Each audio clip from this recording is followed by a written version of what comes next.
Hey everybody, what is up? Welcome back to Funnel Trade. So my patron Ryan asked me another great question. He was one of the ones from a week or two ago. Basically, he says that he bought an Evolving Skies box at about $800 last year. Boy, how long it's been since Evolving Skies was merely $800. So last year he bought one at $800, and then around January to March of this year, he considered buying another one in the 1,000 to 1,500 range. And he passed up the opportunity and bought a bunch of Magic collector boxes instead. Now, since then, Evolving Skies has outperformed all of those other things that he did buy in that time period, and Evolving Skies today is about $2,500, and he's considering buying another box of it. Now, I want to get his exact question here just so I get it right. He says, I know there are investing best practices, like you wouldn't buy at one price. Why would you buy it when it's more expensive later?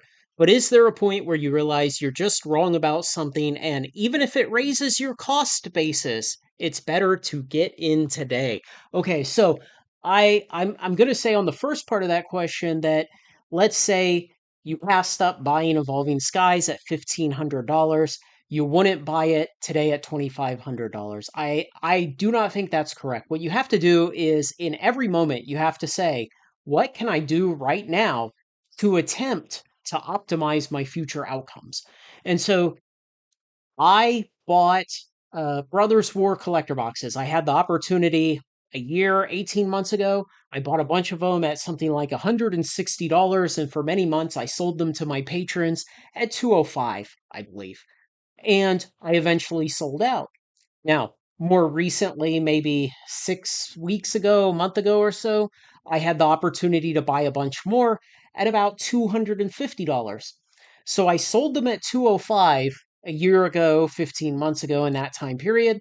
And then I bought more of them more recently, a month or two ago, at 250 when the market for them was 300. And so it would look like I sold low and bought high, but I bought low, I sold a little higher. Now I'm buying a little higher, and I'm going to sell even higher in the future. And so you have to look at every transaction kind of on its own, and you have to say, is this the most lucrative thing I think I could do right now? Or even if it's not exactly the most lucrative thing you think you could do, is it getting me something else? Is it getting me diversification? Is it getting me um, spreading of risk? Is it doing something else for me? Is it, sometimes you may even want to just buy something if you had two particular opportunities and they were exactly the same in what you thought the future return on invested capital would be, but maybe one of them is buying a single box for $10,000 and the other is buying 100 boxes for $100 each.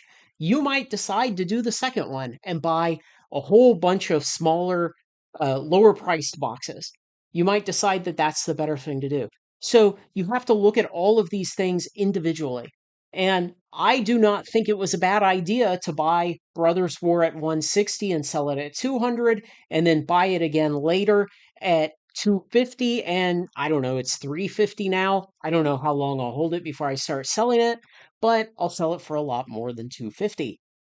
And so it made perfect sense to do those things, even though it was the same Brothers War boxes back and forth. I mean, there's a infinitesimal chance it was the exact same box. It almost certainly wasn't, but there's always the tiny chance that it was. But if you can make money on those transactions, who cares that it was a product you passed up in the past? When this patron passed up buying Evolving Skies at 1,000 to $1,500, he thought the better plan was to buy the Magic collector boxes. Now, it turned out in the future that wasn't right, but big deal. He can't go back in time and change that. All he can do is learn from it, try to improve his model of how the markets work, try to gain that experience, and see if he can apply it in some lessons going forward. So if today he feels like the $2,500 box of Evolving Skies is the best bet in the market, then yeah, it's fine to buy it today at $2,500, even though you passed it up at 1,000 or 1,500, or really he passed it up at 800 when he bought that first box a year ago, because he could have just bought more than one box at that time, or he could have bought additional boxes, or he could have allocated some capital differently. It's fine. You can only make a decision right now for today. You can't go back in time and change those past decisions. When you made those past decisions, you couldn't see forward in time, and right now you can't see forward in time. All you can do right now is say, what do I think my most lucrative bet right now is? And how do I contain the risk? How do I minimize the risk? How do I take into account the experiences I've had in the past and what I've learned in order to try to make and to first identify, but then make the most lucrative bets right now. So don't beat yourself up over the missed opportunities. Don't beat yourself up that, I chose product B and it turned out product A performed a little better. Well, there's always more opportunity in the future. And the reality is, these are scarce collectibles that people destroy for fun. And so chances are product B also did okay. Now, it maybe wasn't the optimal performer, but odds are you aren't always going to pick the optimal performer. And that's why one of the adages that I've always stuck with here is casting the wide, thin net, having a regular amount of every one of the products that you like from the games that you like, buying that amount, not worrying about it, and just casting that wide, thin net so that you don't overexpose yourself to individual products and concentrate too much risk.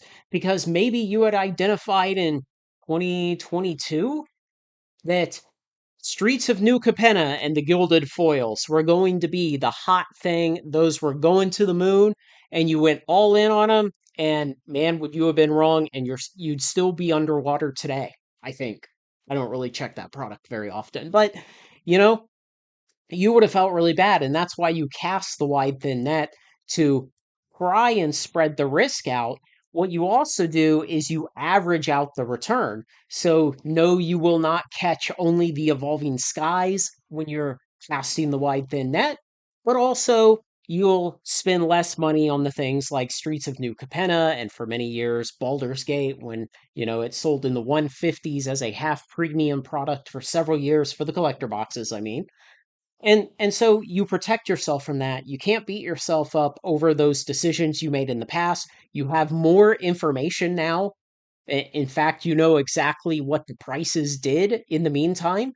And so you can't fault yourself for not having a a view into the future.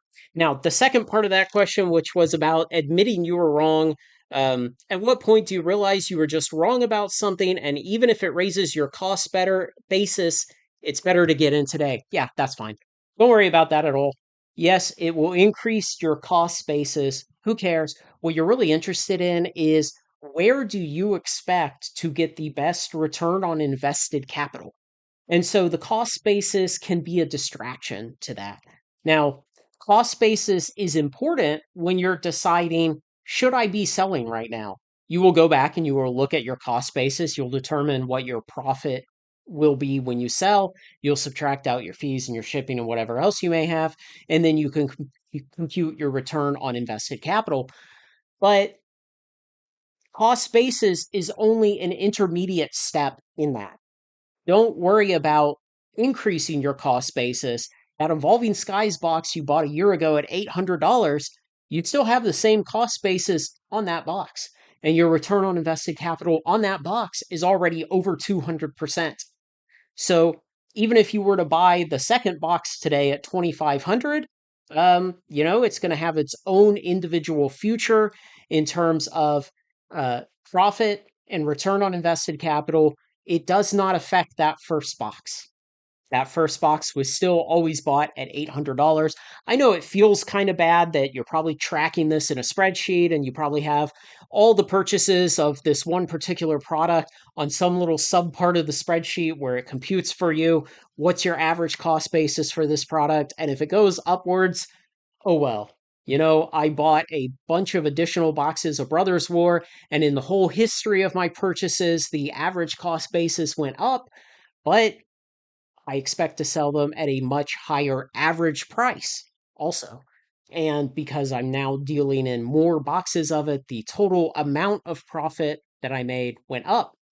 And maybe you can't identify any other better things to make bets against or on right now. And so that is the best thing to make a bet on, in your opinion, even though it raises your cost basis. So don't worry about that. So, yeah, don't beat yourself up over not having predicted the future. I cannot predict the future. All I try to do is create a mental model based on my experiences of over 20 years in the stock market, nearly 5 years here in the TCG market now. Try to say, what do I think will happen with this stuff? What kind of analogous products does this look similar to that I can draw on the history of to say, maybe it has a chance of turning out similar to that, and then making bets based on that. And again, you cast that wide thin net, you buy a standard amount of all the things, and then with the extra capital, you deploy them on those things that you think have the best chance of giving outsized returns. And so if you're not already doing that, that can simplify your life a lot. If you just say, for a long time for me, it was 6 collector boxes of every Magic expansion, it was 6 booster boxes of Pokemon, and some other things. And I would just blindly buy that a little while after release as the TCG expansion life cycle had done its thing and brought the prices down.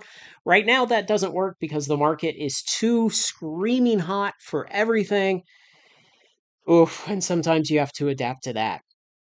So hopefully, Ryan, that answers the question. Hopefully that helps everyone else out. Let me know what you think, guys. Thanks to everyone who makes this content possible, especially patrons like Ryan, who asks these great questions, stimulate thought for me, and give me an opportunity to make an exciting video that I really enjoy and get to share this information with you guys. Like, comment, share, and subscribe. Join me on Funnel Trade.